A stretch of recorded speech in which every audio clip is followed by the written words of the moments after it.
Next స్పర్శాలు అని చెప్పుకున్నామండి.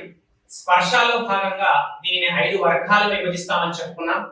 చూసుకుంటే నిలువు వరుసలను ఏమంటామన్నామండి? వర్గ ప్రథమ, వర్గ ద్వితీయ, వర్గ తృతీయ, వర్గ చతుర్థ మరియు వర్గ పంచమ. వర్గ పంచమ ఇవి వర్గాక్షరాల యొక్క నిలువు వరుసలు అని చెప్తాం. అడ్డు వరుసలను ఏమన్నామండి? కవర్గం, చవర్గం, టవర్గం, తవర్గం, పవర్గం. ఇది అడ్డు వరుసలను పేరుగా పిలుస్తామని చెప్పాం.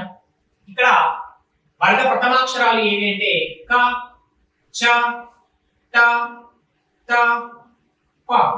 అంటే వర్గ ప్రథమాక్షరాల పేరు మీదుగానే వర్గం యొక్క అడ్డు వరుసల పేర్లను సూచించడం జరుగుతుంది ఇక్కడ. ఓకే, వర్గ ప్రథమాక్షరాల పేరు మీదుగానే వర్గం యొక్క అడ్డు వరుసలను సూచించడం అనేది జరుగుతుంది. నెక్స్ట్ వర్గ ద్వితీయాక్షరాలు ఏమంటే ఖ, ఛ, థ, ఫ, ఫ. నెక్స్ట్ చూసుకుంటే వర్గ తృతీయాక్షరాలు ఏవి అంటే గ, జ, ద, ద, బ. నెక్స్ట్ వర్గ చతుర్థాక్షరాలు ఏవి అంటే ఘ, ఝ, ధ, ధ, భ. వర్గ పంచమాక్షరాలు ఏవి అంటే జ్ఞ, ఇ, ర, న, మ. కాబట్టి కా నుంచి మొదలుకొని మా వరకు ఉన్నటువంటి అక్షరాలను ఏమంటామంటే స్పర్శాలు అంటామని చెప్పాం. ఓకే, ఈ విధంగా వర్గ ప్రథమాక్షరాల పేరు మీదుగానే వర్గం యొక్క అడ్డు వరుసలను పిలుస్తామని చెప్పాం. నెక్స్ట్ స్పర్శాలు మొత్తం 27 అని చెప్పాం. ఇక్కడ చూస్తే 25 ఉన్నాయి. ఇవి కాకుండా మనకు చ, జ, చ, జ, చ, జ వీటిని ఏమంటామంటే దంత్యక్షజలు అని పిలవడం జరుగుతుందండి. ఈ రెండింటిని కూడా మనం ఏం చేస్తామంటే స్పర్శాల్లో భాగంగానే చెప్పడం జరుగుతుంది. మొత్తంగా 27 అని చెప్తాం. ఈ చాకామ జాలు అంటే దంత్యాలుగా పిలువబడుతున్నటువంటి ఈ చాకామ జాలు అనేవి ప్రస్తుతం వాడుకలో లేవు అని చెప్తామండి. ఓకే, నెక్స్ట్ ఇందులో చూసుకుంటే ఈ స్పర్శలను తిరిగి మళ్ళీ ఈ వర్గాక్షరాల గురించి వివరించుకుంటే అల్ప ప్రాణులు, అల్ప ప్రాణులు, అల్ప ప్రాణులు. ఓకే, అల్ప ప్రాణులు అంటే ఏమిటి అంట? టెక్స్ట్ బుక్ ప్రకారం చూస్తే తేల్చి పలుకబడేవి అల్ప ప్రాణులు. ఏమన్నానండి? తేల్చి పలుకబడేవి, తేల్చి పలుకబడేవి, తేల్చి పలుకబడే వాటిని ఏమంటామంటే అల్ప ప్రాణులు అని పిలవడం జరుగుతుంది. తేల్చి పలుకబడేటువంటి అక్షరాలను ఏమంటాం? అల్ప ప్రాణులు అని పిలవడం జరుగుతుంది. నెక్స్ట్ మన బాల వ్యాకరణం ప్రకారం చూసుకుంటే స్వాభావిక ఉచ్చారణను, స్వాభావిక ఉచ్చారణతో ఉచ్చరింపబడేవి, స్వాభావిక ఉచ్చారణతో ఉచ్చరింపబడేవి ఏంటి?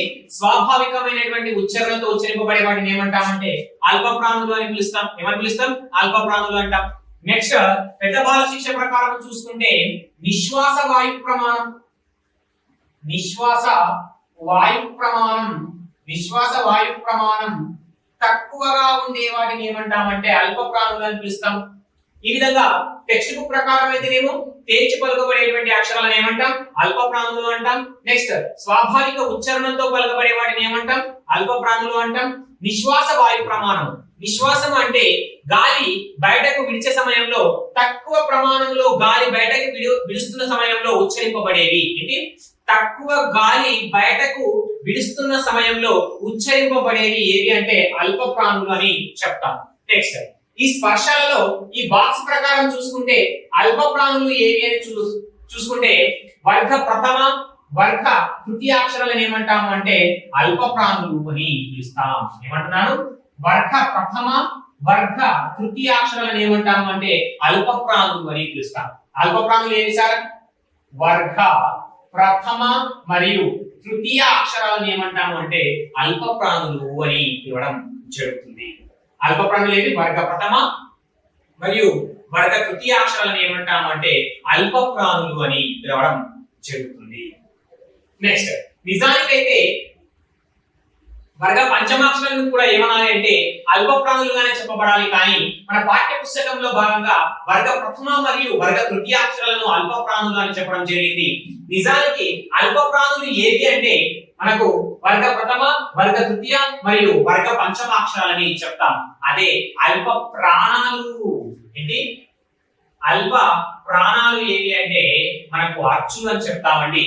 అచ్చుల్లో మనకు మహాప్రాణాలు అనేవి లేవు. అక్కడ మనకు హ్రస్వాచ్చులు దీర్ఘ అచ్చులు ఉన్నాయి, కానీ అల్ప ప్రాణులు మహాప్రాణులు అని చూసుకుంటే అక్కడ అచ్చులను ఏమంటామంటే అల్ప ప్రాణాలు, అచ్చులు అని అల్ప ప్రాణాలే. అక్కడ మహాప్రాణాలు అనేవి జటతో కూడినటువంటి అక్షరాలు అనేవి మనకు లేవు, కనబడవు. కాబట్టి అచ్చులన్నీ కూడా ఏమవుతాయి అల్ప ప్రాణాలు అవుతాయి. అల్ప ప్రాణులు ఏవి అంటే వర్గ ప్రథమాక్షరాలు, వర్గ తృతీయాక్షరాలను పాఠ్య పుస్తకం ప్రకారం అల్ప ప్రాణులుగా చెప్తే వర్గ పంచమాక్షరాలు నిజానికి వర్గ పంచమాక్షరాలు కూడా ఏమవుతాయంటే నిజానికి అయితే అల్ప ప్రాణులుగానే చెప్పబడతాయి. ఓకే, ఇది అల్ప ప్రాణులకు సంబంధించి. అల్ప ప్రాణులు అంటే ఏమిటంటే తేల్చి పలుకబడేటువంటి వాటిని అల్ప ప్రాణులు అంటాం. నెక్స్ట్ స్వాభావిక ఉచ్చారణ, స్వభావమైనటువంటి ఉచ్చారణం కలిగిన వాటిని ఏమంటామంటే అల్ప ప్రాణాలు అంటాం. గాలిని బయటికి వదిలే సమయంలో తక్కువ గాలి ప్రమాణంతో ఉచ్చరింపబడే వాటిని ఏమంటాము అంటే మనము అల్ప ప్రాణులు అని పిలవడం జరుగుతుంది. ఏమని పిలుస్తాం? అల్ప ప్రాణులు అని పిలవడం జరుగుతుంది. నెక్స్ట్ అల్ప ప్రాణుల అక్షరాలు ఏవి అంటే వర్గ ప్రథమ మరియు వర్గ తృతీయ అక్షరాలు అని చెప్పారు. ఇది వర్గ ప్రథమ మరియు వర్గ తృతీయ అక్షరాలను ఏమన్నాం? అల్ప ప్రాణులు అని పిలవడం జరిగింది. అందులో భాగంగా వర్గ ప్రథమాక్షరాలు ఏవి అంటే క, చ, ట, త, ప. క, చ, ట, త, ప లని ఏమంటాము అంటే మనము పరుషాలు అని పిలుస్తాం. ఏమని పిలుస్తాం? పరుషాలు అని పిలుస్తాం. ఓకే, కచటతలను ఏమంటాము అంటే పరుషాలు అని పిలుస్తాం. నెక్స్ట్ ఇక్కడ పరుషము అంటున్నాం. ఓకే, పరుషం అంటే ఏంటయ్యా అంటే కఠినంగా పలుకబడేవి అని అర్థం. కఠినంగా పలుకబడేవి అని అర్థం. కఠినంగా పలుకబడేటువంటి అక్షరాలను ఏమంటామంటే పరుషాలు అంటాం. కఠినంగా పలుకబడేటువంటి అల్ప ప్రాణులను ఏమంటామంటే పరుషాలు అని పిలవడం జరుగుతుంది. నెక్స్ట్ ఈ పరుషాలకు సంబంధించి ఇతర పేర్లు ఇంకేమైనా ఉన్నాయా అంటే ఈ పరుషాలను ఏమంటామంటే శ్వాసాలు అని పిలుస్తాం. ఆధునిక పరిభాషలో ఈ పరుషాలను ఏమంటాము అంటే శ్వాసాలు అని పిలుస్తాం. ఆధునిక పరిభాషలో పరుషాలను ఏమంటాం? శ్వాసాలు అంటాం. నెక్స్ట్ ఈ పరుషాలకి ఇంకొక పేరు ఏమైనా ఉందా అంటే దీన్ని జల్లులు అని పిలుస్తాం. వ్యాకరణం ప్రకారం ఏమంటాం? వ్యాకరణ శాస్త్రం ప్రకారం ఏమంటాము అంటే జల్లులు అని పిలవడం జరుగుతుంది. ఓకే అండి, మళ్ళీ ఒకసారి చూసుకుంటే అల్ప ప్రాణాలలో భాగంగా ఈ వర్గ ప్రథమాక్షరాలను ఏమంటాము అంటే పరుషాలు అని పిలుస్తాం. ఏమని పిలుస్తాం? పరుషాలు అంటాం. పరుషాలు అంటే ఏమిటి అంటే కఠినంగా పలుకబడేవి. ఎలా పలుకబడేవి? కఠినంగా పలుకబడేవి. ఈ పరుషాలకు ఏమైనా పేర్లున్నాయా అంటే ఆధునిక పరిభాషలో ఏమంటాం? శ్వాసాలు అంటాం. దీనికి వ్యాకరణ శాస్త్రం ప్రకారం ఏమంటాం? ఇంకో పేరు ఏమైనా ఉందా వ్యాకరణం ప్రకారం అంటే జల్లులు అని పిలుస్తాం. ఏమని పిలుస్తాం? జల్లులు అని పిలుస్తాం. అదే ఇక్కడ దంతంగా చెప్పబడుతున్నటువంటి ఈ చా కూడా దేనికి చెందింది అంటే పరుషంకి చెందింది. సో ఉపయోగించబడుతున్నటువంటి మొత్తం పరుషాల సంఖ్య ఎంత అంటే 5. వాడుకలో లేని పరుషాల సంఖ్య ఎంత అంటే 1. మొత్తం పరుషాల సంఖ్య ఎంత అంటే 6. మొత్తం పరుషాల సంఖ్య ఎంత? 6. అర్థమైతుంది. ఇక్కడ 5 క, చ, ట, త, ప 5 మరియు వాడుకలో లేనటువంటి పరుషం 1. మొత్తం పరుషాల సంఖ్య ఎంత అంటే 6. ఎందుకంటే ఈ చ మరియు జ అనేది వర్ణమాలలో ఉంది, కానీ వాడుకలో లేదు. నీవు వాడుకలో ఉపయోగించడం లేదు. కాబట్టి ఈ వర్ణమాలలో ఉన్నటువంటి మొత్తం పరుషాల సంఖ్య ఎంత అంటే 6. ఓకే, వీటిని ఏమంటామంటే దీన్ని దంత్యాలుగా పిలవడం జరుగుతుంది. దంత్య చలు అంటాం. ఓకే, ఇక్కడ ఈ చాని ఏమన్నారంటే దంత్య చ అని పిలవాలి. ఇక్కడ చాని ఏమంటామంటే తాళవ్య చ అని పిలుస్తాం. ఇది కంఠోత్పత్తి స్థానంలో మళ్ళీ మనకు పూర్తి స్థాయిలో వివరిస్తానండి. ఇక్కడ మాత్రం గుర్తుంచుకోండి. ఓకే, స్పర్శాలు మొత్తం 27. అందులో ఈ వర్గ ప్రథమాక్షరాలు ద్వితీయాక్షరాలు మొత్తంగా కలిపి 25. ఇందులో వర్గ ప్రథమ మరియు వర్గ తృతీయ, వర్గ ప్రథమ మరియు వర్గ తృతీయలను ఏమంటాము అంటే అల్ప ప్రాణులు అంటాం. ఏమంటాం? అల్ప ప్రాణులు అంటాం. అల్ప ప్రాణులు అంటే ఏంటంటే తేల్చి పలుకబడే వాటిని అల్ప ప్రాణులు అంటాం. స్వాభావిక ఉచ్చారణ కలిగిన వాటిని అల్ప ప్రాణులు అంటాం. నిశ్వాస వాయు ప్రమాణం తక్కువగా ఉండే వాటిని ఏమంటామంటే అల్ప ప్రాణులు అని పిలవడం జరుగుతుంది. ఈ అల్ప ప్రాణులలో భాగంగా అల్ప ప్రాణులైనటువంటి ఈ వర్గ ప్రథమాక్షరాలను ఏమంటాము అంటే పరుషాలు అంటాం. ఏంటండి? అల్ప ప్రాణులైనటువంటి వర్గ ప్రథమాక్షరాలను ఏమంటాము అంటే పరుషాలు అంటాం. పరుషము అనగా ఏమిటి అంటే కఠినంగా పలుకబడేవి. పరుషం అంటే ఏమిటి? కఠినంగా పలుకబడేవి అని అర్థం. పరుషం అంటే ఏంటి? కఠినంగా పలుకబడేవి అని అర్థం. నెక్స్ట్ ఈ పరుషాలు ఏవి అంటే క చ ట త ప. ఈ కచపలను ఏమంటాము అంటే పరుషాలు అంటాం. ఇక్కడ దంత్యంగా పిలువబడుతున్నటువంటి చాని కూడా ఏమంటామంటే పరుషము అంటాం. ఈ దంత్యంగా పిలువబడుతున్నటువంటి చా అనేది దేనికి చెందింది అంటే అల్ప ప్రాణుగానే చెప్పాలి. ఎందుకంటే కింద గూటము లేదా జట అనేది మనకు లేదు కాబట్టి ఇది ఈ చాని కూడా ఏమని పిలుస్తామంటే అల్ప ప్రాణిగానే పిలవడం జరుగుతుంది. మొత్తంగా పరుషాలు ఎన్ని అంటే వర్ణమాలలోని పరుషాల సంఖ్య 6. వర్ణమాలలో ఉపయోగంలో వాడుకలో లేని పరుషాల సంఖ్య 1. వర్ణమాలలో వాడుకలో ఉన్న పరుషాల సంఖ్య 5. ఓకేనండి? ఇది మనకు పరుషాలకు సంబంధించి. ఓకే, అల్ప ప్రాణమైనటువంటి వర్గ ప్రథమాక్షరాల యొక్క ప్రథమాక్షరాలను ఏమంటామంటే పరుషాలు అంటాం. పరుషాలలో అంటే ఏమిటంటే కఠినంగా పలుకబడే వాటిని పరుషాలు అని పిలుస్తాం. వీటికి ఆధునిక పరిభాషలో శ్వాసాలు అని మరియు జల్లులు అని ఇతర వ్యాకరణ శాస్త్రం ప్రకారంగా మనకు జల్లులు అనేటువంటి పేరు ఉండడం జరుగుతుంది. ఇది వర్గ ప్రథమాక్షరాలకు సంబంధించి. అల్ప ప్రాణులైనటువంటి వర్గ తృతీయాక్షరాల గురించి చూస్తే వర్గ తృతీయాక్షరాలు అల్ప ప్రాణులైనటువంటి వర్గ తృతీయాక్షరాలను ఏమంటాము అంటే సరళాలు అని పిలుస్తాం. ఏమని పిలుస్తాం? సరళాలు అని పిలవడం జరుగుతుంది. సరళాలు అంటే ఏమిటంటే సులభంగా లేదా సరళంగా పలుకబడేది అని అర్థం. ఏమంటున్నానండి? సులభంగా లేదా సరళంగా, సులభంగా లేదా సరళంగా పలుకబడేది అని అర్థము. సులభంగా లేదా సరళంగా పలుకబడుతున్నటువంటి వాటిని ఏమనాలి అంటే సరళాలు అని పిలవబడుతుంది. ఓకే, నెక్స్ట్ అల్ప ప్రాణులైనటువంటి వర్గ తృతీయాక్షరాలను ఏమంటామంటే సరళాలు అంటాము. సరళము అనగానే ఏమిటి అంటే సులభంగా లేదా సరళంగా పలుకబడేది అని అంటాం. సరళాలు ఏవి అంటే గ, జ, డ, ద, బ. గ, జ, ద, ద, బ అని ఏమంటామంటే సరళాలు అంటాం. ఇవి వాడుకలో ఉన్నటువంటి సరళాలు. వాడుకలో లేని సరళం ఏది అంటే దంత్య ఝ. కాబట్టి సరళాలు మొత్తం ఎన్ని అంటే 6. వాడుకలో లేనిది 1, వాడుకలో ఉన్నవి 5, మొత్తం 6 అని చెప్తాం. ఈ జా కూడా వర్ణమాలలో ఉన్నప్పటికీ వాడుకలో లేనటువంటి సరళంగా మనం చెప్పుకుంటాం.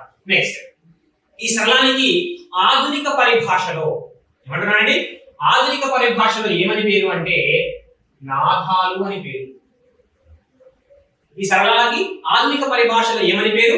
నాదాలు అని పేరు. నెక్స్ట్ ఇతర వ్యాకరణ భాషలో ప్రకారంగా వ్యాకరణ శాస్త్రం ప్రకారం ఇంకేమైనా పేరుందంటే సరళాలను ఏమంటాము అంటే జష్యులు అని పిలుస్తామండి. ఏమంటాం? జష్యులు అని పిలుస్తాము. ఓకే, నాదాలు అన్నా మరియు సరళాలు అన్నా లేదా జష్యులు అన్నా ఒకటే అని చెప్తామండి. ఆధునిక పరిభాష ప్రకారం అయితేనేమో నాదాలు అంటాము, మరియు ఇతర వ్యాకరణ శాస్త్రం ప్రకారం అయితే దీన్ని ఏమంటాము అంటే జష్యులు అని పిలుస్తాము. ఓకేనండి, మళ్ళీ ఒక్కసారి ఇటు బయటకు వస్తే వర్గ ప్రథమ మరియు వర్గ తృతీయాక్షరాలను ఏమంటాం? అల్ప ప్రాణులు అంటాం. ఏమని పిలుస్తాం? అల్ప ప్రాణులు. ఈ అల్ప ప్రాణుల్లో భాగంగా దీన్ని ఏమంటాం? పరుషాలు అంటాం. వీటిని ఏమంటాం? సరళాలు అంటాం. ఓకే, వాడుకలో లేనిది ఏది? దంత్య ఛ. వాడుకలో లేనిది ఇక్కడ ఏంటి? దంత్య ఝ. ఈ పరుషాలకు అంటే ఏమిటి? కఠినంగా పలుకబడేవి. సరళాలంటే ఏమిటి? సరళంగా పలుకబడేవి లేదా సులభంగా పలుకబడేవి. నెక్స్ట్ దీనికి కలిగిన ఇతర పేర్లు ఏంటి? జల్లులు. దీనికి కలిగిన ఇతర పేరు ఏంటి? జష్షులు. నెక్స్ట్ దీనికి కలిగిన ఇంకో పేరు ఏంటి? శ్వాసాలు. నెక్స్ట్ దీనికి కలిగిన ఇంకో పేరు ఏంటి? నాదాలు. అర్థమవుతుంది అనుకుంటాను. సో శ్వాసాలు, ఆ నాదాలు అనేవి ఆధునిక పరిభాష పేరు. జల్లులు, జష్షులు అనేవి వ్యాకరణ శాస్త్రం ప్రకారం కలిగినటువంటి పేర్లు. సో పరుషాలు, సరళాలు అని పిలువబడడం జరుగుతుంది. నిజానికి చూస్తే వర్గ పంచమాక్షరాలు కూడా ఏమవుతాయండి? వర్గ పంచమాక్షరాలను కూడా ఏమంటామంటే అల్ప ప్రాణులుగానే చెప్పబడాలి. నెక్స్ట్ అచ్చులు అన్ని కూడా అల్ప ప్రాణాలు. అచ్చులు అని అల్ప ప్రాణాలే. అక్కడ గూటము మరియు జట కలిగినటువంటి అక్షరాలు ఉండవు కాబట్టి అక్కడ అచ్చులలో మహాప్రాణ అక్షరాలు అనేవి ఉండవు. ఓకేనండి? అచ్చులన్నీ కూడా ఏమవుతాయి? అల్ప ప్రాణాలే అవుతాయి. ఓకే, ఇది వర్గ ప్రథమాక్షరాలను, వర్గ తృతీయాక్షరాలను ఏమంటాం? మనము అల్ప ప్రాణులు అని పిలుస్తాం. అల్ప ప్రాణులు అంటే ఏంటి? తేల్చి పలుకబడేవి, స్వాభావిక ఉచ్చారణతో ఉచ్చరింపబడేవి మరియు నిశ్వాస వాయు ప్రమాణం తక్కువగా ఉండేవి అని చెప్తాం. ఇవి అల్ప ప్రాణులకు సంబంధించి. నెక్స్ట్ అల్ప ప్రాణుల్లోని వర్గ ప్రథమాక్షరాలను పరుషాలు అని, వర్గ తృతీయాక్షరాలను సరళాలు అంటాం. సరళాలని మనము జష్షులు అని, నాథాలు అంటాం. పరుషాలని జల్లులు మరియు శ్వాసాలు అంటాం. మొత్తం పరుషాలు అయినా మరియు సరళాలు అయిన మొత్తం ఎన్ని అంటే 6గా చెప్తాం. నెక్స్ట్ వాడుకలో ఉన్నవి ఎన్ని అంటే 5గా చెప్తాం. వాడుకలో లేనివి అంటే 1గా మాట్లాడటం జరుగుతుంది. ఇది వర్గ ప్రథమాక్షరాలు, వర్గ తృతీయాక్షరాలు అయినటువంటి అల్ప ప్రాణులకు సంబంధించి. ఓకే, నెక్స్ట్ మహాప్రాణులు. ఏంటండి? మహాప్రాణులు. మహాప్రాణులు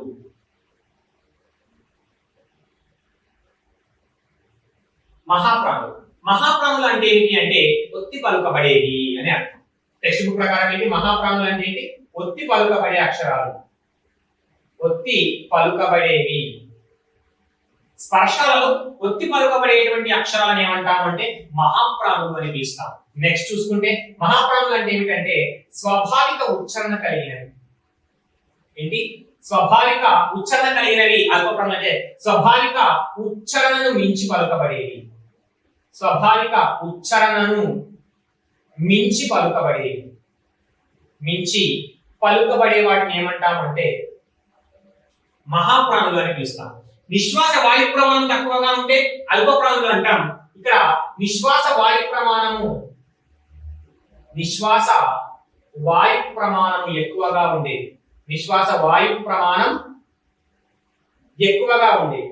నిశ్వాస వాయు ప్రమాణం ఎక్కువగా ఉండేటువంటి వాటిని ఏమంటాము అంటే మహాప్రాణులు అని పిలవడం జరుగుతుంది. ఏమని పిలుస్తాం? మహాప్రాణులు అని పిలవడం జరుగుతుంది.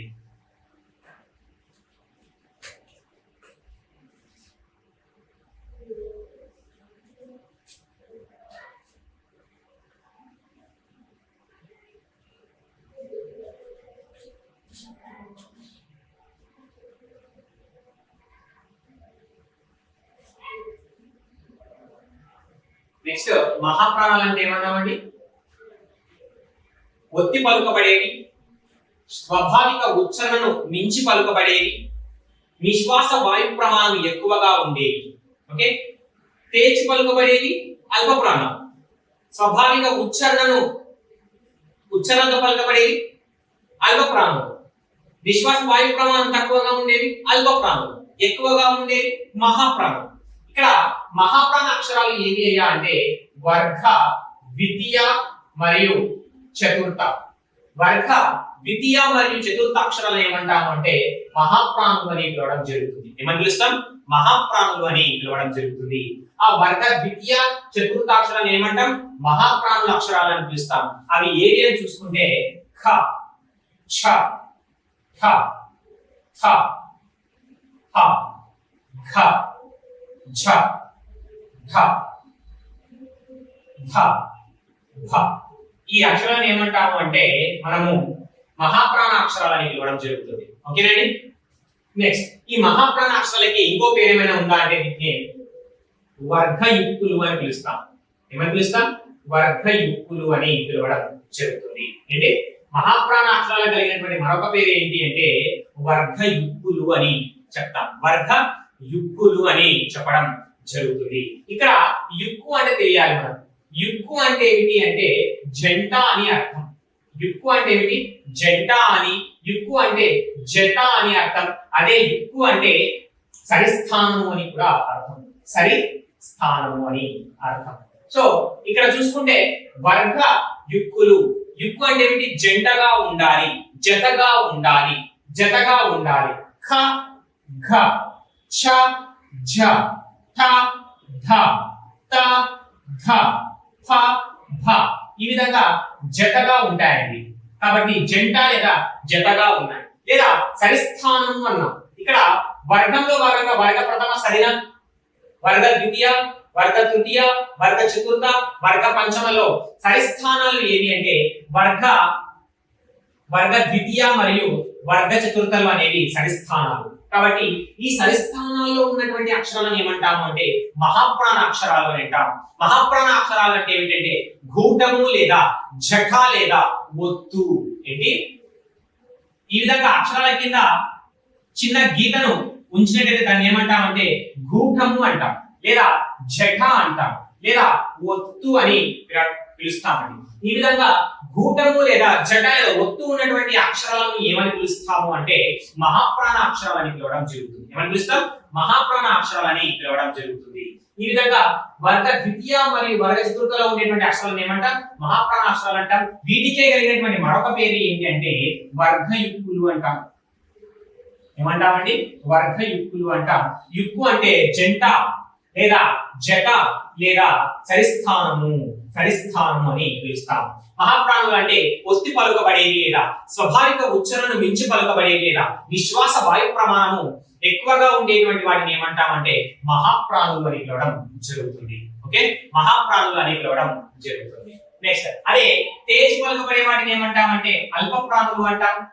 ఇక్కడనేమో ఒత్తి పలుకుతాం. స్వాభావిక ఉచ్చారణను మించి పలికితేనేమో మహాప్రాణులు, స్వాభావిక ఉచ్చారణలో పలికబడితేనేమో అల్ప ప్రాణులు. తేడా అర్థమవుతుంది. విశ్వాస వాయు ప్రమాణం తక్కువగా ఉంటే అల్ప ప్రాణులు, ఎక్కువగా ఉంటే మహాప్రాణులు. ఓకే, నెక్స్ట్ 1, 3 అనేవి అల్ప ప్రాణులు, 2, 4 అనేవి మహాప్రాణులు అని చెప్తాము. నెక్స్ట్ ఈ వర్గ పంచమాక్షరాలను ఏమంటామంటే అనునాసిక అక్షరాలు అంటాం. ఏంటండి? వర్గ పంచమాక్షరాలను ఏమంటామంటే అనునాసిక అక్షరాలు లేదా అనునాసికాలు. అనునాసికాలు. అను అంటే అనుసరించి, అనుసరించి. నాసిక అంటే ముక్కు, నాసిక అంటే ముక్కు. ముక్కును అనుసరించి ఉచ్చరింపబడేటువంటి అక్షరాలు అంటే ముక్కు సహాయం చేత ఉచ్చరింపబడేవి అని అర్థం. అనునాసికాలు అంటే ఏమిటి? ముక్కు సహాయం చేత, ముక్కు సహాయం చేత ఉచ్చరింపబడేవి లేదా ముక్కుని అనుసరిస్తూ ఉచ్చరింపబడేటువంటి అక్షరాలను ఏమంటాము అంటే మనము అనునాసిక అక్షరాలు అని పిలవడం జరుగుతుంది. ఏంటి? అనునాసిక అక్షరాలని పిలవడం జరుగుతుంది. మొత్తంగా ఎన్ని అంటే ఇక్కడ 25, ఆ 2 మొత్తంగా 27 అక్షరాలను ఏమంటాము అంటే స్పర్శాక్షరాలు అని పిలవడం జరుగుతుంది. ఏమని పిలుస్తాం? స్పర్శాక్షరాలు అని పిలవడం జరుగుతుంది. ఇందులో ఇక్కడ మహాప్రాణాక్షరాలైనటువంటి వర్గ ద్వితీయ మరియు వర్గ చతుర్థాక్షరాలు మరియు వర్గ పంచమాక్షరాలలో అనునాసికాలైనటువంటి జ్ఞా ఇని మొత్తంగా ఈ 12 అక్షరాలు అనేవి 12 స్పర్శాలు అనేవి 12 స్పర్శాలు అనేవి మనకు సంస్కృతం నుంచి వచ్చి చేరడం జరిగింది. ఎక్కడ నుంచి వచ్చాయండి? అచ్చ తెలుగు భాషకు వర్గ ద్వితీయ, వర్గ చతుర్థ, వర్గ పంచమలోని జ్ఞా ఇని అనేటువంటి మొత్తం 12 అక్షరాలు, 12 హల్లులు అనేవి సంస్కృతం నుంచి అచ్చ తెలుగుకు చేరినటువంటి స్పర్శాల సంఖ్య. ఓకేనండి? ఈ విధంగా 27లో మనకు ఈ 27లో ఈ 12 అనేవి మనకు సంస్కృతం నుంచి వచ్చి చేరడం జరిగింది. ఓకేనండి? మిగతా అక్షరాలు అనేటువంటి 15 అనేవి మనకు దేనికి చెందినవి అంటే మనకు మిగతా 15 అనేవి అచ్చ తెలుగులో ఉన్నటువంటి స్పర్శాలు. అచ్చ తెలుగులో ఉన్నటువంటి స్పర్శల సంఖ్య ఎంత? 15. అదే ఆంధ్ర తెలుగు భాషలో ఉన్నటువంటి స్పర్శల సంఖ్య ఎంత అంటే 27. సంస్కృతం నుంచి వచ్చి చేరినటువంటి స్పర్శల సంఖ్య ఎంత అంటే 12. ఎందుకంటే ఆంధ్ర తెలుగు భాషలో ఉన్నటువంటి స్పర్శల సంఖ్య ఎంత? 27. ఇందులో 12 ఎక్కడి నుంచి వచ్చాయి? సంస్కృతం నుంచి వచ్చి అచ్చ తెలుగుకు చేరడం జరిగింది. ఇందులో 12 పోతే మిగిలినవి ఏంటి? 15. ఈ 15 స్పర్శాలు ఏంటంటే స్పర్శాలు అనేవి ఎందులో ఉంటాయంటే అచ్చ తెలుగులో ఉన్నాయి. అచ్చ తెలుగులో ఉన్నటువంటి స్పర్శాల సంఖ్య ఎంత అంటే 17. ఓకే, ఇది వర్గానికి సంబంధించి చూస్తే. నెక్స్ట్ వీటిలోనే మళ్ళీ ఇదే వర్గాన్ని మళ్ళీ శ్వాసాత్మకాలు నాదాత్మకాలుగా విభజించడం జరిగింది. ఏంటండి?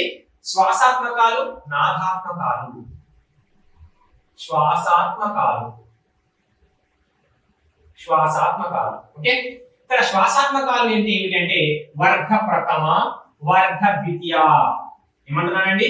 వర్గ ప్రథమ మరియు వర్గ ద్వితీయాక్షరాలను ఏమంటాము అంటే శ్వాసాత్మకాలు అని పిలవడం జరుగుతుంది. ఏమంటామండి? వర్గ ప్రథమ మరియు వర్గ ద్వితీయాక్షరాలను ఏమంటామంటే శ్వాసాత్మకాలు అని పిలుస్తాం. ఏంటి? వర్గ ప్రథమ, ద్వితీయ ఏమంటాము? శ్వాసాత్మకాలు అని పిలవడం జరుగుతుంది. నెక్స్ట్ శ్వాసాత్మకాలు అంటే ఏమిటి కావాలి? శ్వాసాత్మకాలు అంటే స్వరతంత్రుల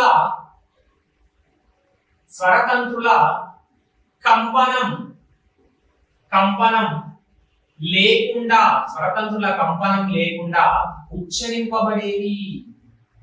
స్వరతంత్రుల కంపనం లేకుండా ఉచ్చరింపబడేవి అంటే నిశ్వాస సమయంలో, గాలిని బయటకు వదిలే సమయంలో స్వరపేటికలో ఉన్నటువంటి స్వరతంత్రుల కంపనము అంటే కదలిక లేకుండా ఉచ్చరింపబడేటువంటి వాటిని ఏమంటామంటే శ్వాసాత్మకాలు. శ్వాస ఆత్మ కాలు. కాలు అంటే ఏమిటంటే సమూహంగా చెప్తారు.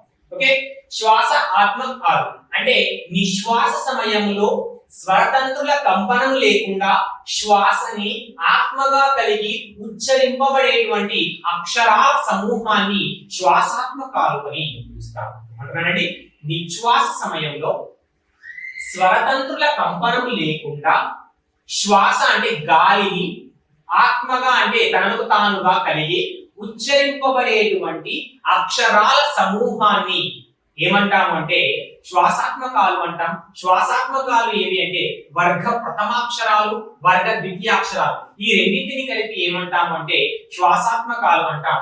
అవి ఏవి అంటే ఖ, ఖ, గ, ఖ, జ్ఞ.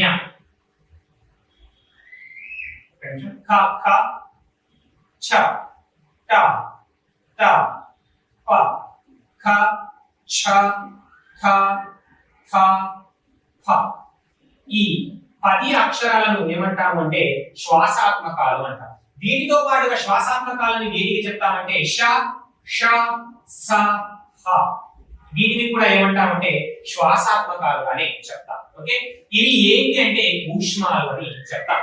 వీటి గురించి తర్వాత మాట్లాడతాం. ఓకే, ఈ ఖ, చ, ట, త, ప మరియు ఖ, ఛ, ఠ, థ, ఫ, ష, ష, స, హ. ఈ అక్షరాలన్నింటినీ ఏమంటామంటే శ్వాసాత్మకాలు అని పిలుస్తాం. ఉచ్చరించే సమయంలో స్వరతంత్రుల కంపనం లేకుండా కేవలం గాలి బయటకు వస్తూ స్వరతంత్రుల కంపనం లేకుండా గాలి సహాయం చేతనే ఉచ్చరింపబడే వాటిని ఏమంటాము అంటే శ్వాసాత్మకాలు అని పిలుస్తాం. ఏమని పిలుస్తాం? శ్వాసాత్మకాలు అని పిలుస్తాం. శ్వాసాత్మకాలలో భాగంగా ఈ కచలతపలు అనేటువంటి పరుషాలు ఉన్నాయి కాబట్టి ఇది శ్వాసాత్మకాలలో భాగంగా కచరతప అనేటువంటి పరుషాలు ఉన్నాయి కాబట్టి ఆధునిక భాషలో వీటిని ఏమంటున్నాం? శ్వాసాలు అని పిలుస్తున్నాము. శ్వాసాత్మకంలో భాగం కాబట్టి కచరతపలను శ్వాసాలు అని పిలవడం జరుగుతుంది. నెక్స్ట్ నాదాత్మకాలు. నాదాత్మకాలు నాదాత్మకాలు అంటే ఏంటి అంటే ఇంకా మిగిలినవి వర్గ తృతీయ, వర్గ చతుర్థ, వర్గ పంచమ, నెక్స్ట్ అంతస్థాలు మరియు అచ్చులు. వీటన్నిటిని కలిపి ఏమంటామంటే నాదాత్మకాలు అని పిలవడం జరుగుతుంది. ఏమంటామండి? నాదాత్మకాలు అని పిలవడం జరుగుతుంది. వర్గ తృతీయ అంటే నాదాత్మకాలు అంటే ఏమిటి అంటే స్వరతంత్రుల కంపనం వల్ల ఉచ్చరించబడేవి. స్వరతంత్రుల కంపనం వల్ల ఉచ్చరింపబడేవి. అదే కంపనం లేకుండా ఇది ఉచ్చరింపబడితే శ్వాసాత్మకాలు, కంపనం వల్ల ఉచ్చరింపబడే వాటిని ఏమంటామంటే నాదాత్మకాలు అని పిలవడం జరుగుతుంది. ఏమని పిలుస్తాం? నాదాత్మకాలు అని పిలుస్తాం. అంటే ఊపిరితిత్తుల నుంచి గాలి నిశ్వాస సమయంలో బయటకు వదిలే సమయంలో, నిశ్వాస అంటే గాలిని బయటకు వదిలే సమయంలో స్వరపేటికలో ఉండేటువంటి స్వరతంత్రులు కంపించడం వలన ఉచ్చరింపబడే, కంపించడం అంటే నాదము చేయడం, అంటే నాదము అంటే కంపనము, కంపనముని ఆత్మగా కలిగి ఉచ్చరింపబడేటువంటి అక్షరాల సమూహం. కాబట్టి నాదం అంటే కంపించడం, ఆత్మగా అంటే తనకు తానుగా. ఓకే, ఊపిరితిత్తుల నుంచి గాలి బయటకు వదిలే సమయంలో ఏ అక్షరాలైతే తనకు తానుగా కంపించుకుంటూ, అంటే స్వరతంత్రులను కంపింప చేయడం వలన ఉచ్చరింపబడుతున్నప్పుడు ఆ స్వరం అనేది, ధ్వని అనేది కంపించుకుంటూ బయటకు ఉచ్చరింపబడుతుందో ఆ అక్షరాల సముదాయాన్ని ఏమంటాము అంటే నాదాత్మకాలు అని పిలుస్తాం. అందులో ఏమిటాయంటే గ, జ, డ, ద, బ, ఘ, ఝ, ధ, ధ, భ, జ్ఞ, ఇణి, జ్ఞ, ఇణి, ణ, న, మ, య, ర, ల, ల, వ మరియు అచ్చులు అన్ని. అచ్చులు వీటన్నిటిని కలిపి ఏమంటాము అంటే నాదాత్మకాలు అని పిలుస్తాం. వీటన్నిటిని కలిపి ఏమంటాం? నాదాత్మకాలు అంటాం. అంటే నాదాత్మకాలలో భాగమైనటువంటి సరళాలను, ఈ సరళాలు అనేవి దేంట్లో భాగంగా ఉన్నాయి? నాదాత్మకంలో భాగంగా ఉన్నాయి. నాదాత్మకంలో భాగంగా ఉన్నటువంటి ఈ సరళాలు ఏమంటాము అంటే ఆధునిక భాషలో నాదాలు అని పిలుస్తున్నాము. ఏమని పిలుస్తున్నాం? నాదాలు అని పిలుస్తాం. అర్థమైందండి? స్వరతంత్రుల కంపనంతో కూడితే నాదాత్మకం, స్వరతంత్రుల కంపనం లేకుండా కూడితే శ్వాసాత్మకాలు. శ్వాసాత్మకాలు ఏమంటే వర్గ ప్రథమ, వర్గ ద్వితీయ, శాష సాహాలను ఏమంటామంటే శ్వాసాత్మకాలు అంటాం. ఇక్కడ చూసుకుంటే వర్గ తృతీయ, వర్గ పంచమ, వర్గ చతుర్థ, యారాలావ మరియు అచ్చులు అన్నింటినీ కలిపి ఏమంటామంటే నాదాత్మకాలు అని పిలుస్తాం. నోట్ అధ్యక్ష, అచ్చులు అన్ని నాదాత్మకాలు. ఇది ఇంపార్టెంట్. నాదాత్మకాలు, అచ్చులు అన్ని నాదాత్మకాలు. అచ్చులలో శ్వాసాత్మకాలు లేవు. స్వరతంత్రుల కంపనం ఉంటేనే అచ్చులు అనేవి ఉచ్చరింపబడతాయి. ఓకేనా అండి? కాబట్టి అచ్చులన్నీ ఏమవుతాయి? నాదాత్మకాలు అవుతాయి. నాదాత్మకాల్లో భాగంగా సరళాలు ఉంటాయి. కాబట్టి ఈ సరళాలను ఆధునిక భాషలో ఏమంటాము అంటే నాదాలు అంటాము. శ్వాసాత్మకంలో భాగంగా పరుషాలు ఉంటాయి. కాబట్టి వీటిని ఆధునిక భాషలో ఏమంటాము అంటే శ్వాసాలు అని పిలవడం జరుగుతుంది. ఏమని పిలుస్తాం? శ్వాసాలు అని పిలవడం జరుగుతుంది. అర్థమైంది అనుకుంటున్నానండి? ఊపిరితిత్తుల నుంచి గాలి బయటకు వదిలే సమయంలో స్వరతంత్రుల కంపనం లేకుండా పుడితే దాన్ని ఉచ్చరించబడితే దాన్ని ఏమంటామంటే శ్వాసాత్మకాలు అంటాం. వర్గ ప్రథమాక్షరాలు, ద్వితీయాక్షరాలు మరియు శ్వాసాసాహాలను ఏమంటామంటే శ్వాసాత్మకాలు అంటాం. నెక్స్ట్ స్వరతంత్రుల కంపనం వల్ల ఉచ్చరింపబడితే, కంపించడం వలన ఉచ్చరింపబడితే దానిని నాదాత్మకాలు అంటాం. వర్గ తృతీయ, వర్గ చతుర్థ, పంచమ మరియు య, ర, ల, వ మరియు అచ్చులన్నింటినీ కలిపి ఏమంటాము అంటే నాదాత్మకాలు అని పిలవడం జరుగుతుంది. నాదాత్మకాలని పిలవడం జరుగుతుంది. ఇది స్పర్శలకు సంబంధించినటువంటి, స్పర్శల యొక్క వర్గానికి సంబంధించినటువంటి వివరణ. మళ్ళొక్కసారి హల్లుల నుంచి మొదలుకొని ఇక్కడ వరకు స్పర్శలకు సంబంధించిన వివరణ చూసుకుంటే హల్లులు మొత్తం 37. దీనిని వ్యంజనాలు అని, ప్రాణులు అని పిలవడం జరుగుతుంది. ప్రాణాల సహాయం చేత ఉచ్చరింపబడతాయి కాబట్టి ప్రాణాలు అని, ప్రాణులు అని, ప్రాణాల సహాయం చేత ఉచ్చరించబడతాయి కాబట్టి ప్రాణులు అని, అచ్చుల సహాయం చేత ఉచ్చరింపబడతాయి కాబట్టి వ్యంజనము అని పిలవడం జరుగుతుంది. వ్యంజనం అనగా ఏమిటి అంటే అరమాత్రా కాలంలో ఉచ్చరింపబడేటువంటి పొల్లు రూప హల్లులను ఏమంటాము అంటే వ్యంజనాలు అంటాం. ఈ పొల్లు రూప హల్లులనే మరొక పేరు ఏంటంటే అసలైన హల్లులు అంటాం. ఈ పొల్లు రూపంలో ఉన్నటువంటి హల్లులనే అసలైన హల్లులు ఎందుకు అనాలి అంటే పుస్తకం ప్రకారము వర్ణమాలలో ఏ విధంగా ఉన్న పొల్లు రూపంలో ఉండేటువంటి హల్లులు, పొల్లు రూపంలో ఉండేటువంటి అక్షరాలనే హల్లులు అంటామని చెప్పడం జరిగింది. నెక్స్ట్ హల్లులను 37 హల్లులను స్పర్శాలు అని, అంతస్థాలు అని, ఊష్మాలు అని విభజించడం జరిగింది. నెక్స్ట్ స్పర్శాలు అంటే అంత్యస్థ అక్షరాల కన్నా, ఊష్మ అక్షరాల కన్నా అచ్చుల సహాయంతో దృఢమైనటువంటి స్పర్శను కలిగి ఉంటాయి కాబట్టి వీటిని స్పర్శాలు అనడం జరిగింది. స్పర్శాలు అనేవి కా నుంచి మొదలుకొని మా వరకు ఉన్నటువంటి 27 అక్షరాలను ఏమంటాము అంటే స్పర్శాలు అంటాం. వీటిని 5 వర్గాలకు విభజించడం జరిగింది. నిలువు వరుసలను వర్గ ప్రథమాక్షరాలు, వర్గ ద్వితీయాక్షరాలు, తృతీయాక్షరాలు, చతుర్థాక్షరాలు, పంచమాక్షరాలు అని పిలుస్తాం. అడ్డు వరుసలను ఏమంటామంటే వర్గ ప్రథమాక్షరాల పేరు మీదుగానే కవర్గము, చవర్గము, టవర్గము, తవర్గము, పవర్గము అని పిలవడం జరుగుతుంది. నెక్స్ట్ వాడుకలో ఉన్నటువంటి స్పర్శాక్షరాలు ఎన్ని అంటే 25. వాడుకలో లేని స్పర్శాక్షరాలు ఎన్ని అంటే 2. అవి దంత్యచ్చదలుగా చెప్పడం జరుగుతుంది. నెక్స్ట్ వర్గ ప్రథమ, వర్గ తృతీయాక్షరాలను ఏమంటాం అంటే అల్ప ప్రాణులు అని పిలవడం జరుగుతుంది. అల్ప ప్రాణులు అంటే తేల్చి పలుకబడేటువంటి అక్షరాలు లేదా స్వాభావిక ఉచ్చారణ కలిగినటువంటి అక్షరాలు, నిశ్వాస వాయు ప్రమాణం తక్కువగా ఉండేటువంటి అక్షరాలను అల్ప ప్రాణులు అని చెప్పడం జరుగుతుంది. అల్ప ప్రాణులైనటువంటి వర్గ ప్రథమాక్షరాలను ఏమంటాం అంటే పరుషాలు అంటాం. పరుషాలు అనగా కఠినంగా పలుకబడేవి. కఠినంగా పలుకబడేటువంటి పరుషాక్షరాలు ఏవి అంటే క, చ, ట, త, ప. ఓకేనండి. నెక్స్ట్ ఇవి 5 వాడుకలో ఉన్నటువంటి పరుషాక్షరాలు. వాడుకలో లేనిది అంటే దంత్యంగా ఉన్నటువంటి చ అనేది మనము చెప్తాం. మొత్తం పరుషాలు మొత్తం 6 అని మాట్లాడతాం. దీనికి కలిగేటువంటి మరొక పేరు ఏంటి అంటే జల్లులు అని పిలుస్తాం, శ్వాసాలు అని పిలవడం జరుగుతుంది. నెక్స్ట్ వర్గ తృతీయాక్షరాలైనటువంటి అల్ప ప్రాణాక్షరాలను ఏమంటాం అంటే సరళాలు అంటాం. సరళాలు అనగా సులభంగా లేదా సరళంగా పలుకబడేవి అని అర్థం. వీటిని ఇంకో పేరు ఏమైనా అంటే జష్లు అని పిలుస్తాం. వీటిని నాదాలు అని కూడా పిలవడం జరుగుతుంది.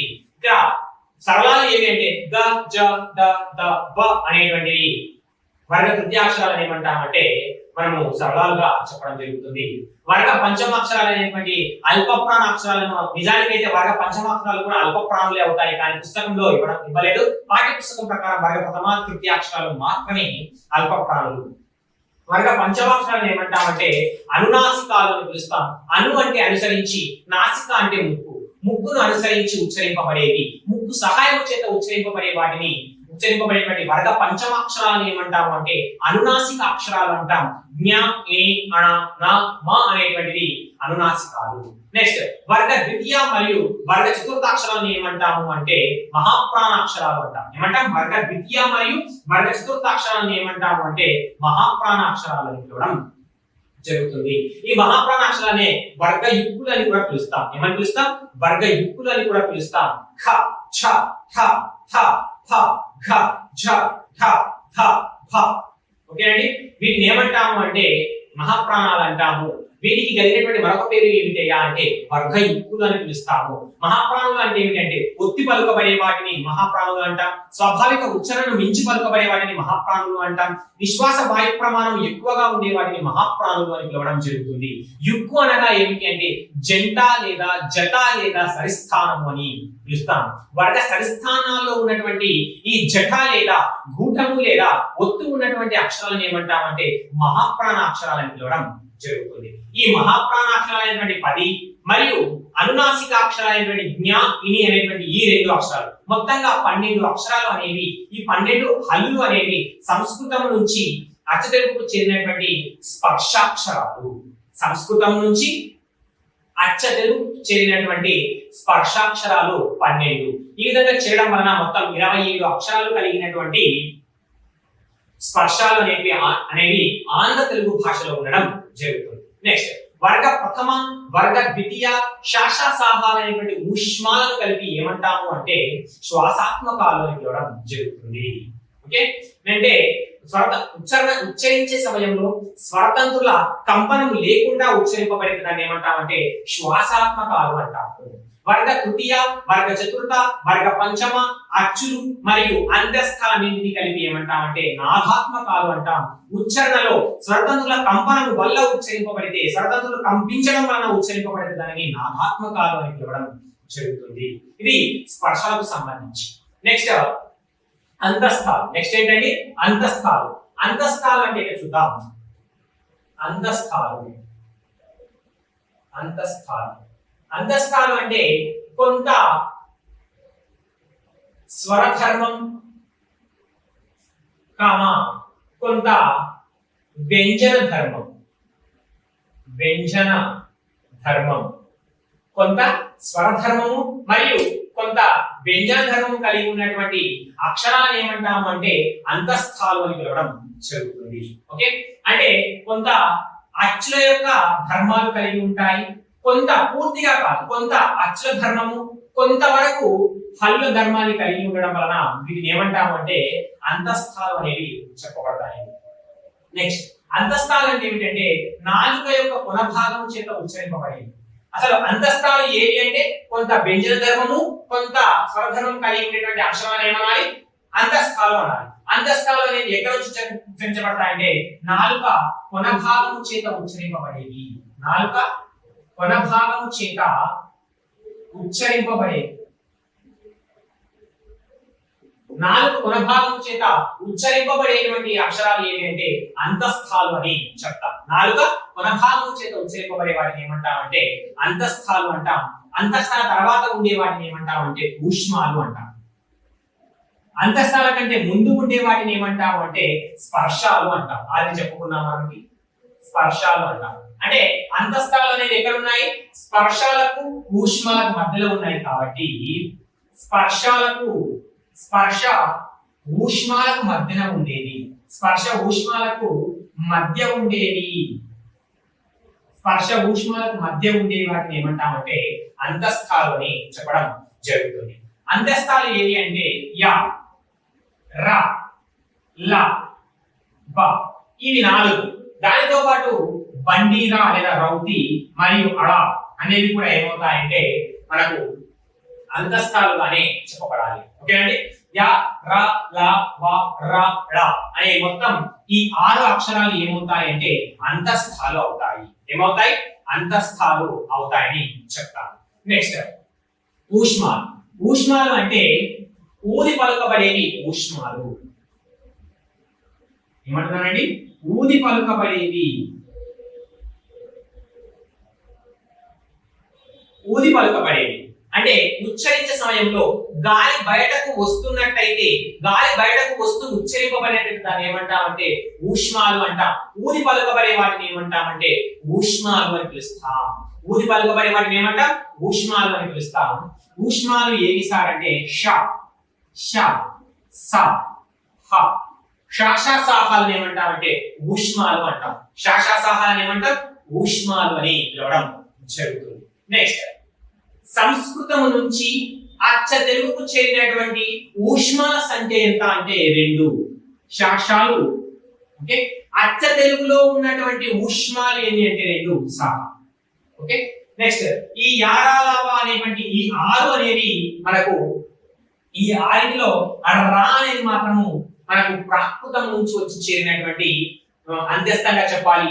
అచ్చ తెలుగులో ఉన్నటువంటి అంతస్థాలు ఎన్ని అంటే 5. ఆంధ్ర తెలుగు భాషలో ఉన్నటువంటి అంత్యస్థాలు ఏంటంటే 6. ఎందుకంటే ఈ బండీరా లేదా రౌతి అనేది మనకు ప్రాకృతం నుంచి ఒక వింత శబ్దం కలిగినటువంటి అక్షరంగా చెప్తాము. మిగిలినవన్నీ మనకు అచ్చ తెలుగులో ఉన్నాయి కాబట్టి ఇది చేయడం వలన మనకు పూర్తిగా 6 అనేటువంటి అంతస్థాలు అనేవి ఏర్పడడం జరిగింది. మళ్ళీ ఒకసారి చూస్తే కొంత స్వరధర్మము కొంతవరకు వ్యంజన ధర్మము కలిగినటువంటి అక్షరాలను అంతస్థాలు అంటాం. 4 ప్రభావం చేత ఉచ్చరింపబడే వాటిని ఏమంటామంటే అంతస్థాలు అని పిలవడం జరుగుతుంది. స్పర్శాలకు ఊష్మాలకు మధ్యన ఉండే వాటిని ఏమంటామంటే అంతస్థాలు అంటాం. అంతస్థాలు అనేవి యా, రా, రా, లా, లా, వా మొత్తం 6 అనేవి అంత్యస్థాలు అంటాం. అంత్యస్థాలు అనేవి నాదాత్మకాలు. అంతస్థాలు అనేవి నాదాత్మకాలు. అంతస్థాలు అనేవి నాదాత్మకాలు.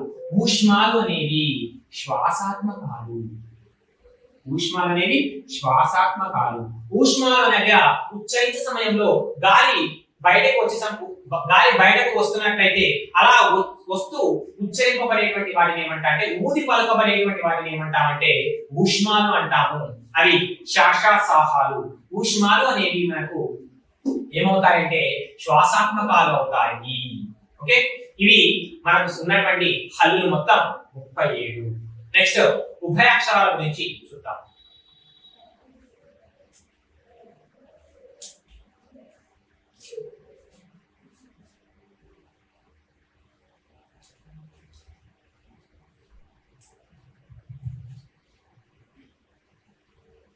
ఇవి అంతస్థాలు యా ర లా వా అనేవి అంతస్థాలని.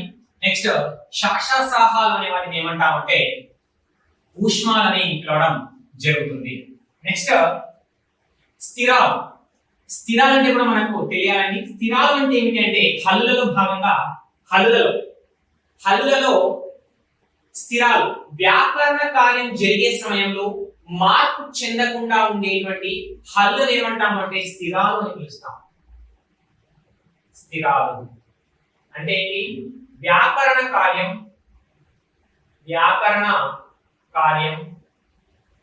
జరిగే సమయంలో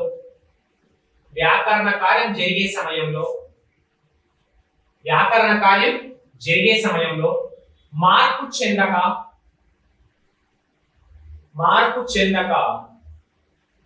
స్థిరంగా ఉండేవి. స్థిరంగా ఉండే వాటిని ఏమంటామంటే స్థిరంగా ఉండేవి స్థిరాలు అని చెప్తాం. వ్యాకరణ కార్యం జరిగే సమయంలో మార్పు చెందక స్థిరంగా ఉండే వాటిని ఏమంటామంటే స్థిరాలు అని పిలుస్తాం. స్థిరంగా ఉండేటువంటి హల్లులను ఏమంటామంటే స్థిరాలు అంటాం. వ్యాకరణ కార్యం జరిగే సమయంలో మార్పు చెందకుండా ఉండేటువంటి హల్లులను ఏమంటామంటే స్థిరాలు అంటాము. నెక్స్ట్ స్థిరాలు అంటే ఏంటంటే పరుష సరళాలు కాకుండా మిగిలిన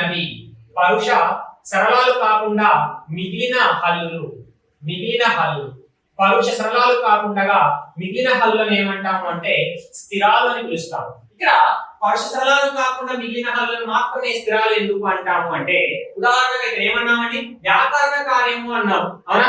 వ్యాకరణ కార్యంలో భాగంగా సంధులు తీసుకుంటే సంధులు అనేటువంటి కార్యాన్ని చేసే సమయంలో మనకు సరళాదేశ సంధిలో భాగంగా మనకు పరుషాలు అనేవి ఏమవుతాయి అంటే సరళాలుగా మార్పు చెందుతాయి. నెక్స్ట్ పరుషాలు అనేవి మనకు దశరథవాదేశ సంధిలో మార్పు చెందుతాయి. అందుకే వ్యాకరణ కార్యంలో భాగంగా పరుషాలు అనేవి సరళంగా మార్పు చెందుతాయి. కానీ నియమ ప్రకారం ఏంటి మార్పు చెందకుండా ఉండేటువంటి హల్లులు అన్నాం. కాబట్టి పరుష సరళాలు కాకుండా ఉండేటువంటి హల్లులను ఏమంటామంటే మిగిలినటువంటి హల్లులను ఏమంటామంటే స్థిరాలు అంటాం. పరుషాలు సరళాలు అన్నాం. పరుషాలు అంటే వర్గ ప్రథమ, సరళాలు అంటే వర్గ తృతీయ. వర్గ ప్రథమ వర్గ తృతీయలు ఏమన్నాను? వర్గ ప్రథమ వర్గ తృతీయలు కాకుండా మిగిలినటువంటి హల్లులన్నిటిని ఏమంటాము అంటే స్థిరాలు అంటాం. ఇక్కడ స్థిరాలు ఏం చెప్పాలి? వర్గ ద్వితీయ, వర్గ చతుర్థ, వర్గ పంచమ. నెక్స్ట్ అంత్యస్థాలు మరియు ఊష్మాలు. వీటన్నిటిని కలిపి ఏమంటాము అంటే స్థిరాలు అని పిలవడం జరుగుతుంది. నెక్స్ట్ ఇక్కడ పరుషాలు సరళాలుగా మార్పు చెందుతాయి కాబట్టి సరళాదేశ సంధి. పరుషాలు అనేవి గసరదవలుగా మార్పు చెందుతాయి కాబట్టి అవి ఏంటంటే గసరదవాదేశ సంధి. పరుషాల ఆధారంగా ఏర్పడే సంధులు ఏవి అంటే సరళాదేశ సంధి మరియు గసరదవాదేశ సంధి అంటాము. సరళాల ఆధారంగా మాత్రమే జరిగే సంధి ఏది అంటే సరళాదేశ సంధి అని చెప్తాము. ఓకేనండి? వ్యాకరణ కార్యం జరిగే సమయంలో మార్పు చెందకుండా ఉండేటువంటి హల్లులను ఏమంటాము అంటే మనము స్థిరాలు అని అంటాము. కానీ ఇక్కడ సంధులు అనేటువంటి వ్యాకరణ కార్యాన్ని చేసే సమయంలో పరుషాలు అనేటువంటి కచరదపలు సరళాలు అనేటువంటి గజరదపలుగా మార్పు చెందుతాయి. కాబట్టి ఇక్కడ ధృత ప్రకృతికి మీది పరుషములకు సరళాలు ఆదేశమగు అని అంటారు. అంటే సరళాలు అనేవి ఆదేశంగా వస్తాయి ఎప్పుడు పరుషాలకు. కాబట్టి సరళాదేశ సంధిలో మరియు ప్రథమము మీది పరుషములకు గసరదవలకు అనేటువంటి నియమం చేత పరుషాల ప్లేస్ లో గసరదవలు అనేవి వస్తాయి. ఈ విధంగా మార్పు చెందుతాయి. కాబట్టి పరుష సరళాలు కాకుండా మిగిలినటువంటి వాటిని ఏమంటాము అంటే స్థిరాలు అంటాము. స్థిరాలు అనేటువంటి హల్లులు ఏవి అంటే వర్గ ద్వితీయ, వర్గ చతుర్థ, వర్గ పంచమ, అంత్యస్థ, ఊష్మాలు. వీటన్నిటిని కలిపి ఏమంటాము అంటే స్థిరాలు అని పిలవడం జరుగుతుంది. ఏమంటామండి? స్థిరాలు అని చెప్పడం జరుగుతుంది. నెక్స్ట్ ఉభయాక్షరాలు.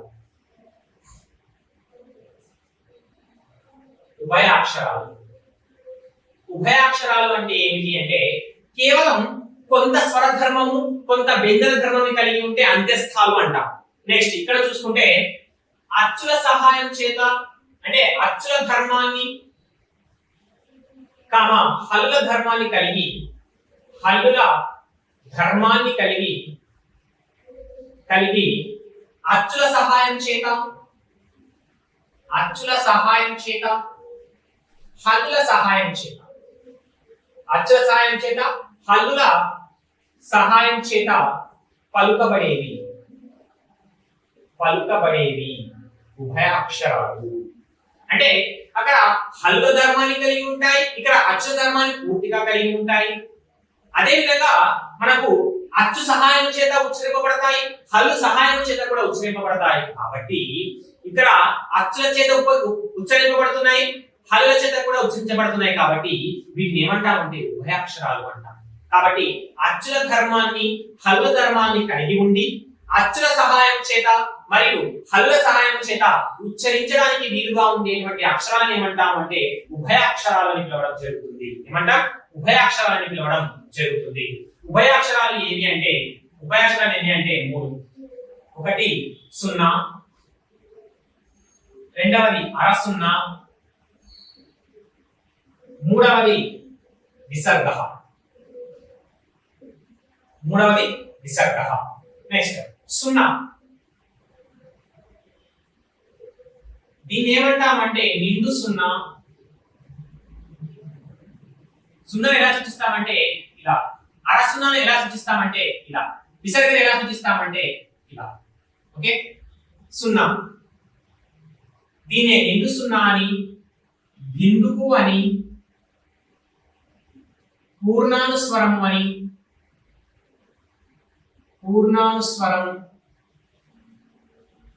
బిందువు అంటాము, పూర్ణ బిందువు అని కూడా పిలుస్తాము. బిందువు అన్న, పూర్ణ బిందువు అన్న, అనుస్వరం అన్న, పూర్ణానుస్వరం అన్న. నెక్స్ట్ నిరుద బొట్టు అని పిలవడం జరుగుతుంది. సున్నా, ఈ గుర్తులు ఏమంటాం? సున్నా, నిండు సున్నా, బిందువు, పూర్ణ బిందువు, అనుస్వరము, పూర్ణానుస్వరము, నిరుద బొట్టు అని పిలవడం జరుగుతుంది. ఓకేనండి. నెక్స్ట్ ఈ సున్నా అనేది మనకు అచ్చుల సహాయం చేత పలుకబడినప్పుడు అమ్ అమ్ అని పలికినప్పుడు, అంటే అచ్చుల సహాయం చేత పలికినప్పుడు అవి అనునాసికాలుగా పిలువబడతాయి. ఓకేనండి. నెక్స్ట్ నిండు, ఈ సున్నా అనేది రెండు రకాలుగా ఉంటుంది.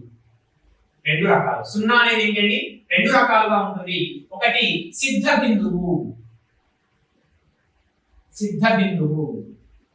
రెండవది సాధ్య బిందువు.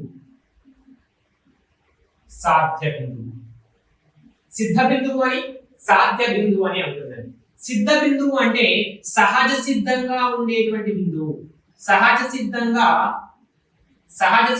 పదంలో ఉండే బిందువు. సహజ సిద్ధంగా పదంలో ఉండే బిందువు ఏమంటామంటే సిద్ధ బిందువు అంటాం. ఉదాహరణకు చూస్తే కందం, మందం, అందం, చందం. ఇక్కడ సున్నా లేకుండా ఈ పదాలను పలకడానికి వీలు వస్తుందా అంటే, అదే అర్థాన్ని ఇచ్చే పదాన్ని పలకడానికి వస్తుందా అంటే కుదరట్లేదు. అంటే ఇక్కడ అందం అని పిలవాలన్నా, చందము అని పిలవాలన్నా, కందము అని పిలవాలన్నా, మందము అని పిలవాలన్నా మనకు అక్కడ సున్నా అనేది కావాలి. ఈ విధంగా పదం మధ్యలో సహజ సిద్ధంగా ఉన్నటువంటి బిందువుని ఏమంటాము అంటే సిద్ధ బిందువు అని పిలుస్తాం. ఏమని పిలుస్తాం? సిద్ధ బిందువు అని పిలుస్తాం. అదే సాధ్య బిందువు అంటే ఏమిటంటే వ్యాకరణ కార్యం చేత, దేని చేత? వ్యాకరణ కార్యం చేత ఏర్పడే బిందువును, వ్యాకరణ కార్యం చేత ఏర్పడే బిందువుని ఏమంటాము అంటే సాధ్య బిందువు అంటాం. అంటే ఇక్కడ పదం మధ్యలో అంతకు ముందుగా లేనటువంటి బిందువు అనేది వ్యాకరణ కార్యాన్ని చేసినప్పుడు అక్కడ కృత్రిమంగా ఏర్పడితే దాన్ని ఏమంటాము అంటే సాధ్య బిందువు అని పిలుస్తాం. ఉదాహరణకు చూస్తే మనకు సాధ్య బిందువులో భాగంగా మనకు సాధ్య బిందువు తీసుకున్నప్పుడు మనకు పూర్ణ బిందువు అనేది కనబడుతుంది. ఉదాహరణకు చూస్తే పూచెన్ ప్లస్ కలువలు, పూచెన్ ప్లస్ కలువలు అని తీసుకున్నాం. అవునా? ఇక్కడ ఇది ఏ సంధి అంటే సరళాదేశ సంధిలో భాగంగా ఆదేశ సరళమునకు ముందున్నటువంటి ధృతం అనేది పూర్ణ బిందువు విభాషణకు అని రెండవ నియమం ప్రకారంగా పూచెన్ ప్లస్ కలువలు అనేది మనకు పూచెం గలువలుగా మారుతుంది. పూచెం గలువలుగా మారుతుంది. అంటే ఇక్కడ పూర్వపదము మరియు ఉత్తర పదాలలో సున్నా అనేది మనకు బిందువు అనేది లేదు. అదే ఇక్కడ సంధి అనేటువంటి వ్యాకరణ కార్యాన్ని చేసిన అనంతరము ఇక్కడ లేనటువంటి బిందువు అనేది మనకు సంధి పదంలో కనిపిస్తుంది.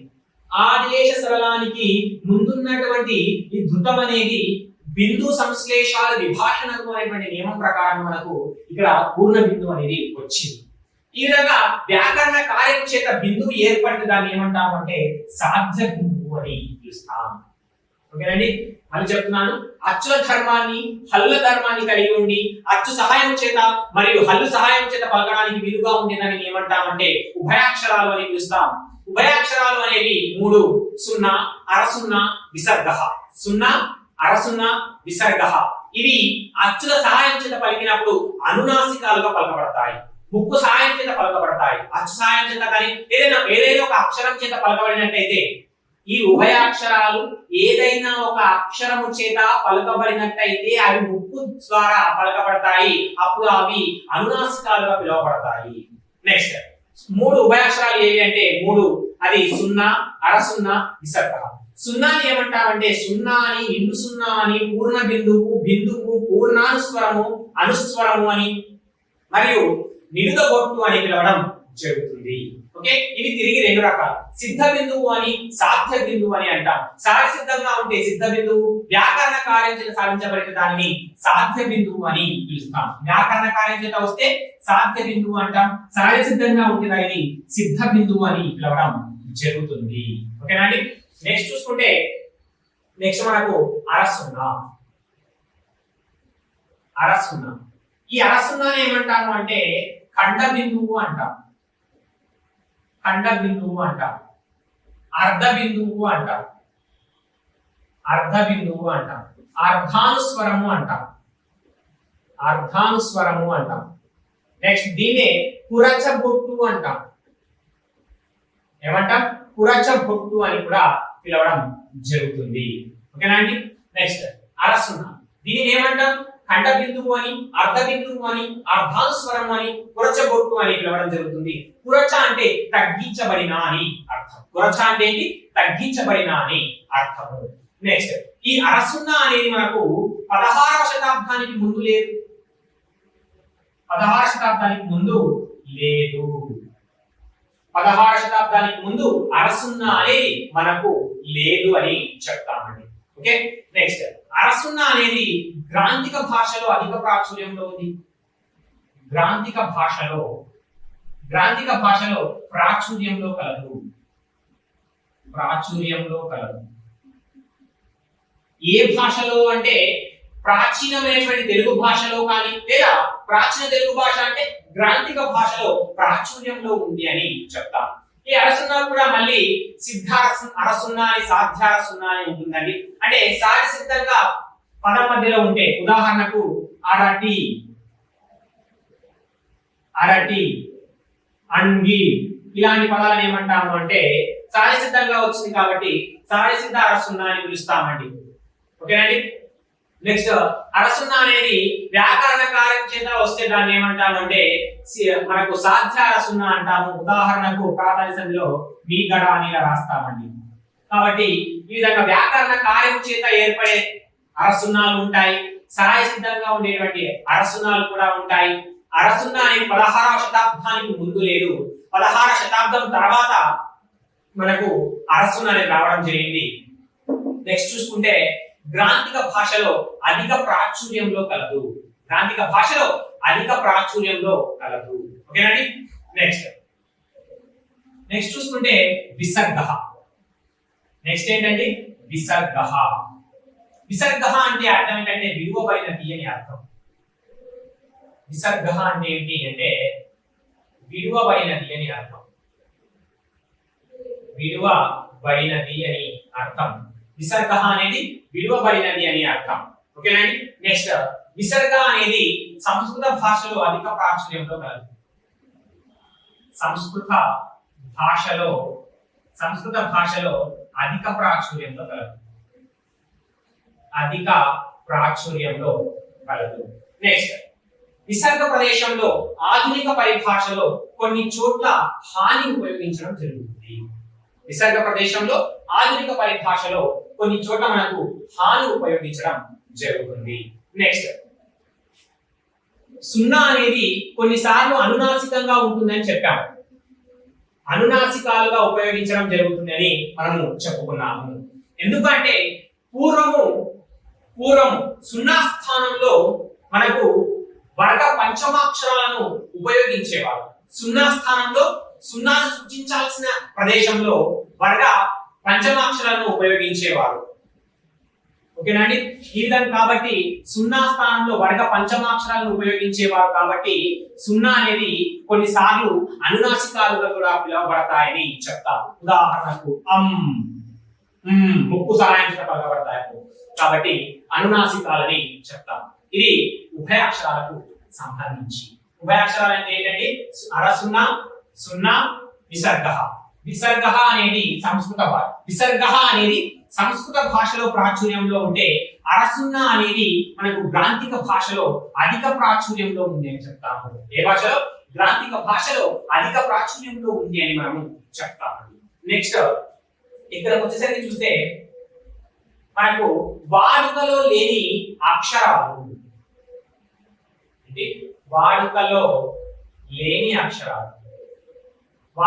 లేని అక్షరాలు ఏవి అని చూసుకుంటే ఫస్ట్ అచ్చులు ఏవి అంటే లు అనేవి వాడుకలో లేవు. దాంతో పాటు రు అనేవి పరిమిత వాడుకలో ఉన్నాయి. పరిమితమైన వాడుక ఇవేమో వాడుకలో లేవు. పూర్తిగా వాడుకలో లేని అచ్చులు ఏవి అంటే లు, రు, రు అనేవి పరిమితమైనటువంటి వాడుకలో ఉన్నాయి అని చెప్తాం. ఉదాహరణకి ఇదైతే ఋషి, ఇదేమో రూకా అనేటువంటి పరిమితమైనటువంటి వాడుకలో ఉన్నటువంటి అక్షరాలుగా మనం అచ్చులుగా చెప్తామండి. అదే హల్లుల విషయానికి వచ్చేసరికి చూస్తే హల్లుల విషయానికి వస్తే ఛ, జ వీటిని ఏమంటామంటే దంత్య చజలు అంటాం. ఇక్కడ ఈ చాకామ ఝాల పైన ఉన్నటువంటి ఈ గుర్తుని ఏమంటాము అంటే లంకె గుర్తు అంటాము. ఏమంటామండి? లంకె గుర్తు అని పిలవడం జరుగుతుంది. చాకామ ఝాల అనేవి ఏముంటాయి, ఎక్కడ ఉంటాయంటే వీటిని లంకె గుర్తు అని చెప్తామండి. ఈ లంకె గుర్తును ఈ చాకామ ఝాల పైన ఎవరు చేర్చారు అంటే CP Brown, Charles Philip Brown, CP Brown చేర్చడం జరిగింది. ఎందుకు చేర్చాడంటే ఉచ్చారణ భేదం కోసం. దేనికోసం చేర్చాడండి? ఉచ్చారణ భేదం కోసం. ఉచ్చారణ భేదం కోసము మనకు చాకామ ఝాల పైన ఉచ్చారణ భేదం కోసము చాకామ ఝాల పైన లంకె గుర్తును చేర్చినది ఎవరు అంటే సిపి బ్రౌన్. ఎవరు చేర్చారండి? సిపి బ్రౌన్ అని చెప్తాము. ఇది వాడుకలో లేనటువంటి హల్లు. ఇంకేమైనా వాడుకలో లేని హల్లు ఉన్నాయంటే వింత శబ్దం కలిగినటువంటి రా. ఓకేనండి, దీని రౌతి అని బండిరా అని పిలవడం జరుగుతుంది.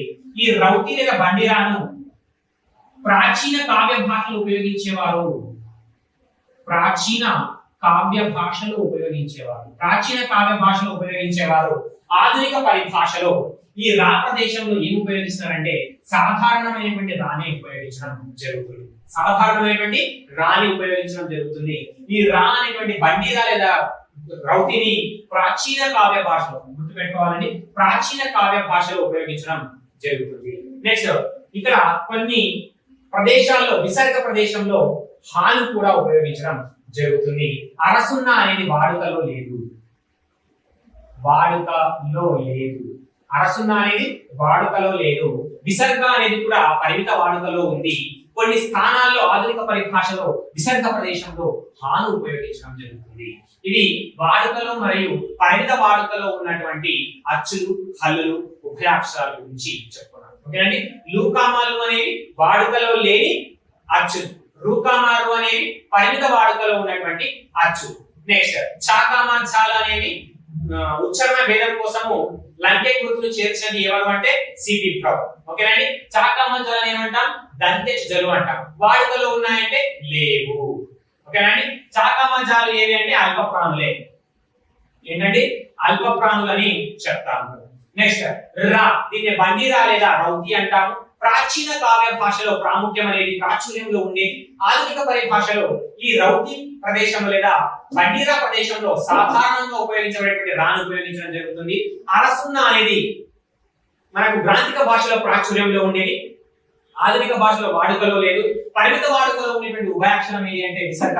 ఆధునిక పరిభాషలో విసర్గ ప్రదేశంలో కొన్ని చోట్ల హాను కూడా ఉపయోగించడం జరుగుతుంది. ఉపయోగిస్తున్నారని హాను ఉపయోగించడం జరుగుతుంది. ఇది వర్ణమాలకు సంబంధించి అచ్చులు, హల్లులు, ఉభయ అక్షరాలని చెప్తాం.